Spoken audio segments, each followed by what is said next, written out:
খুব সকালে ঘুম থেকে উঠে পড়েছিলাম, তখন বাজে হয়তো 6:30 মতো। তো তারপরে ব্রাশ নিয়ে নিয়েছিলাম, ব্রাশ করে এসে ফ্রেশ হয়ে তাই হলো মা চা দিয়ে গেল, আদা দিয়ে গরম গরম চা খাচ্ছিলাম। আমার ঠান্ডা লেগেছিল বলে খুব।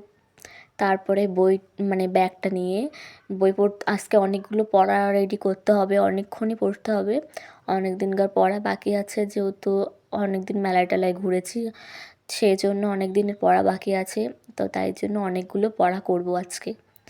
তো পড়া চলাকালীন আমার অবস্থা কিন্তু এমনই ছিল, পাগলির মতো, তাই না? তো বই টই পড়ে উঠে তারপরে ভাত আর টমেটো আলু ভাতে মাখা দিয়ে সকালের খাবারটা কমপ্লিট করলাম। তারপরে রোদে গিয়ে একটু বসলাম, রোদটা সিরিয়াসলি দারুণ লাগছিল। তারপরে চান দান করে রেডি টেডি হয়ে এই কলেজ যাওয়ার জন্য বার হয়েছি, আর কলেজেও পৌঁছে গেছি। আর ক্লাস করছিলাম, আর তার ফাঁকে একটা ছোট্ট ক্লিপ নিয়ে নিয়েছিলাম তোমাদের দেখানোর জন্য। তারপরে বাড়ি চলে এসেছি, শরীরটা প্রচণ্ড খারাপ লাগছে, প্রচণ্ড ঠান্ডা লেগেছে, তো ব্লগটা কন্টিনিউ করতে পারলাম না, সরি।